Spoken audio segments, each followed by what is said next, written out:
I'm Pamela Norton. I'm the CEO and founder of Liberti. We are a mission-inspired jewelry company. We manufacture all of our jewelry here in America to empower and to employ refugees. I'm going to do a little bit of the Wayback Machine here. I've been a marketing executive for 25 plus years. We'll go into that. I have been very blessed to work with some incredible brands from United Airlines to American Express. Did fabulous launches and programs. I then started my own agency here in Denver called Activate, and I had a purpose and a mission, and I really wanted to work on social good campaigns and did everything from the Meth Project to Don't Drink and Drive to HIV awareness to launching new businesses and startups. And I want to talk a little bit about these percolating ideas that I'm sure all of you have and that are in the back of your head of something you want to do and something you want to be a part of. And about 5 years ago, we had the opportunity to meet some phenomenal families that were coming in here from Nepal that were refugees here coming to Colorado. And it was from that experience that you fall in love with these people and you see this sort of disconnect. You come to this country with nothing. On average, a refugee lives in a camp for over 17 years. You have nothing, you know no one, and that just experience of coming here with flip-flops in the middle of the winter and having nothing just blew my mind. And it was from that opportunity that I got some assimilation training and I wanted to be involved in just doing my little part. So 5 years keeps going and I have this idea that I need to start a new company. I said, no, I don't. I help launch companies all day long. I don't have time.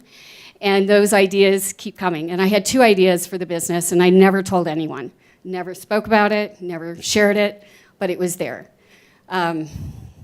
January 2015, a very good friend of mine comes to me and says, I need to have lunch with you. I have this business I want to start. She had beautiful jewelry. And she says, I want to help women in India. And it was that moment I said, oh, that was one of the businesses. And I said, no, but I went to lunch. And so it was from that moment that I knew this is what another new business I needed to launch. So we set out. I had an amazing team of people. We spent 6 months. I was at the foot of the Lincoln Memorial where the name Liberti came at a meeting.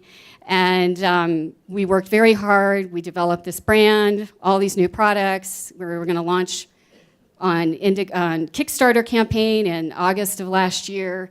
We interviewed all of our refugees. We were ready to go. Life was amazing. Life was great. Some bear company just raised $250,000, and I said, oh my gosh, if they can raise $250,000 for bears, we are a hit. We are going to make it. So we hit it, and it was crickets. It was silence. And after the first week, I was blown away because, again, this is what I've done for 25 years, you know. I know the media. I have amazing friends, amazing connections, and I was blown away at how little traction, and again, we were all or nothing with our fundraising to hire. It was a very dark moment, very hard. You're kicked in the gut, and I'll never forget, I'm at a Women Who Startups event. If anyone knows Lizelle here, she's an amazing woman. And I tell her we have a week left. And she says, Pam, have you considered canceling? And it's that word. I said, canceling? That's failure. I absolutely not. All these people are ready to work. We're ready to go. I can't imagine. She said, you need to take control of the situation, cancel it, and relook at it, redo it.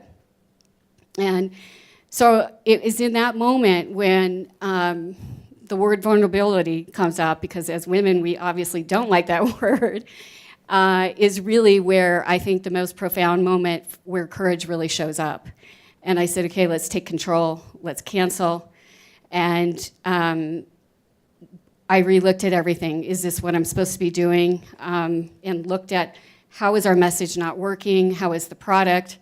I read everything on 3D printing. Why are we not manufacturing in this country? Why is everything coming from third world countries? Why can't we do it here? And so in 6 weeks, we redid the model. We developed a whole new collection called the Less Than One, which is less than 1% of refugees ever get out of camps. And it's honoring those that are coming to this country to help empower them with jobs and be mindful of those that are left behind. And I was out of money. I had spent all the money from my company, and I said, I need an angel investor. And one of my clients was an investor, and I knew I had 5 minutes with him. And it was probably one of the most difficult 5 minutes of my life because I knew this person would not invest in my company. The investments he makes, he would never touch anything like this. And I stood up, I had the courage, and I took the shot, and he said, I'm in. And I, of course, wanted to break down and cry, but obviously didn't do it at the moment.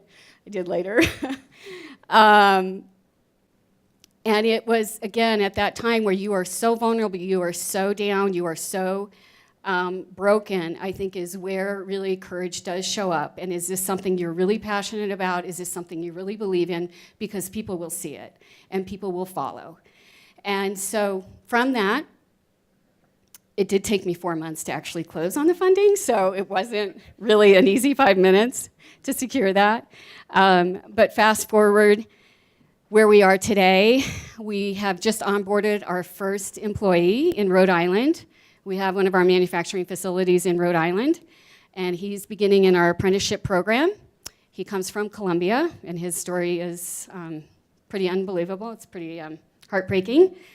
And then we have all of our creative design. We have 2 new collections that we're in the process of launching. We're online. One of the things that I was never really honest with myself was those ideas, because what's stemming from those? By you stepping out, doing a job you really want to do, it's soft, right? What I'm doing is soft. It's not, hey, a new business data machine or something like that. It's, oh, it's jewelry, and oh, you're helping refugees. It's like, no, I'm launching a business, and it's a real business that's going to employ people, and it's going to be a multi-million-dollar business. So there. Yes. And it's going to employ a lot of refugees. But is just being honest with yourself and those voices that you hear, whatever it is, those ideas, and step out. By me stepping out and taking that coffee meeting was monumental, because I started stepping out 5 years ago, and it's a percolating sort of process. And so you might be 2 years into something you want to do. But being honest with yourself and open to that, take time in the next 30 days, call a friend, call a mentor, whatever it is. Don't be afraid of your idea. Don't be afraid to share it, but put it out there. By you putting it out there, makes those little baby steps and makes you one step closer to what it is you really want to do and doing the good work that we should all be doing.